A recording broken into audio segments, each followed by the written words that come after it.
Previously on. I cover legal situations. There are no lawsuits filed. I don't think there will be lawsuits filed. Could there be lawsuits filed is maybe something I could evaluate down the road. I think the reason that Colleen Ballinger is not threatening defamation lawsuits is because nothing defamatory is being said. Things that are unflattering have been said, but I don't think those unflattering things are untrue. I woke up to mess happening online. I saw that Colleen Ballinger's legal representation, who we're going to get to them. We're going to get to them because I was gone on holidays whenever her legal team basically exposed who they are. And I want to talk about that for a little bit. But I saw that they released a letter to Ethan Klein. Sorry. They released a letter, a cease and desist to Ethan Klein, but accidentally sent it to the wrong person. And then that person had to redirect it to Ethan Klein. So just right off the bat, her legal team sent the cease and desist to Ethan Klein to the wrong person. Because I don't know if all of you saw, let me load this up, but basically someone had tweeted and was like, hey, I just got like a cease and desist, from Colleen Ballinger, but I think it's for H3. Like, I don't know. And no one really believed that it was real. So here we go. This is the tweet that was originally posted. Ethan said, I'm assuming this is fake until I see it. I can't imagine her lawyers would be dumb enough to send it to a fan channel. Oh, but they were. Oh, they were. They were. We're starting off really, really, really well with this legal team already messing shit up. I can't imagine they would send it to a fan channel, but if it's real, let's go. Now, let's keep in mind that Ethan Klein is probably the worst person that you could sue because Ethan Klein loves lawsuits, especially he loves a defamation lawsuit. We are aware of this. So it was Ethan's Basement, which I think is a channel that re-uploads clips from Ethan or something like that. And they were like, hey, H3 podcast, Colleen's lawyers think I'm you. All right, we're already starting off at a great foot here. And they sent me a cease and desist email asking for Mr. Klein. What should I tell them? Cheers. Love ya. So no one really believed that this was real because why would Colleen's legal team mess up so much just right off the bat, right? So this was posted on yesterday. And then Ethan today wrote, it's real. And then they talked about it on their show today. Colleen Ballinger, lawyer nonsense. Now, obviously, these people, once again, they just don't get it. I was moving on, you guys. I was done talking about Colleen. And now here we are once again with another thumbnail, another title. And you guys can't even blame me, right? Like, this is pretty juicy.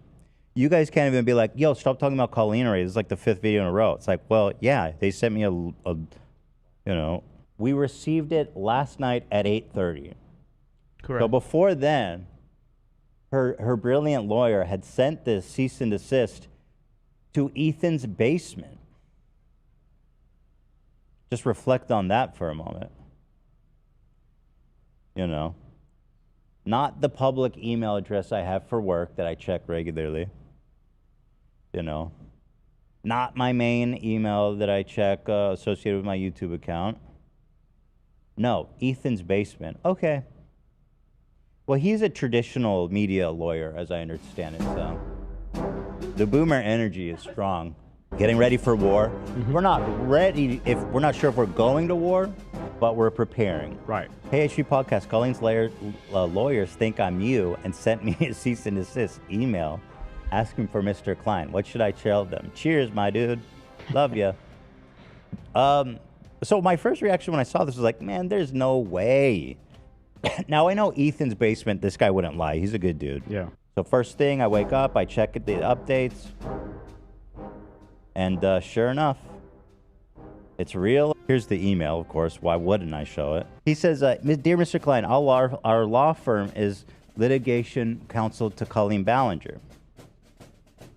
We are writing regarding a recent episode of your podcast in which you falsely reported that Mrs. Ballinger submitted a copyright claim based on your prior use of her song. You also falsely reported that Mrs. Ballinger uploaded the song to CD Baby for sale. Neither of those statements is true, nor do you have any information support to make those claims on your podcast. Well, that's not true. I do. In fact, I tweeted it out. And these guys really Colleen, I don't know what you're paying them, but they're not doing enough. You know, it says toxic gossip train. Okay, Colleen Ballinger. This is literally from YouTube. Okay, on behalf CD Baby, on behalf of Colleen Ballinger.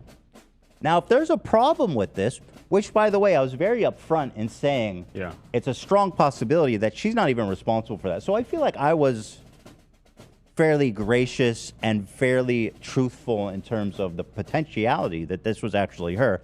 And frankly, I want the truth too. I don't want her to be blamed for something she didn't do. So, but let's continue. So they says, neither of those statements is true, nor do you have any information to support making those statements on your podcast. I do. Absolutely, I do. I think you call those receipts in the legal, in the law world. But apparently her lawyer is somewhat of a high-powered individual, or I don't know, high-powered, but let's say. It's a big entertainment lawyer. Yeah. Well, anyway, I was like, so the letter, this is really interesting. The thrust of the letter is they want us to clarify that she did not upload and claim the music. What I find compelling about this is that they don't care about all the other stuff. Right. It's just the CD Baby shit. That was too far. Not the grooming, not the brother's a pedophile. Well, yeah, I don't know. I mean, they may be planning on suing the kids instead. I hope not, but you're probably right, based on the gearing up I'm seeing here. Yeah. Yeah, I don't know. I mean, they may be planning on suing the kids instead. I hope not, but you're probably right, based on the gearing up I'm seeing here. Yeah. Well, I mean, good luck. For a lawsuit to go into discovery, we're going to have to reveal so many more screenshots, and we're going to have to look at them detail by detail. So, Colleen, if you want to go down that route, you're the one that sent them. You're the one that sent them. Oh, shit. Wait, he did represent Bill Cosby, allegedly. For real? Yo, he represents Bryan Singer. Yeah. Yo, this guy really rubs shoulders with some of the greatest. Man, if I found out that my lawyer was representing these guys, I'd be like, maybe not you. Bryan Singer? Prince Andrew? That is so sick. You're the legend, bro. And added to the list. Dude, it's almost Danny Masterson. Woo! Going to this lawyer is basically an admission of guilt. Allegedly. We love him with peace and love. We love him. It's not that. I'm just doing an opinion thing, right? That's my opinion! Because he's probably watching this now, so it's all an opinion thing. I'm a comedian, you know what I mean? Thank you. Exactly. We have a whole opinion collage. Just so you for sure couldn't mistake it. But yeah, she's in great company, man. Cease and desist. Oh my god. Oh my god. They're you guys, cute. you have to share that with us.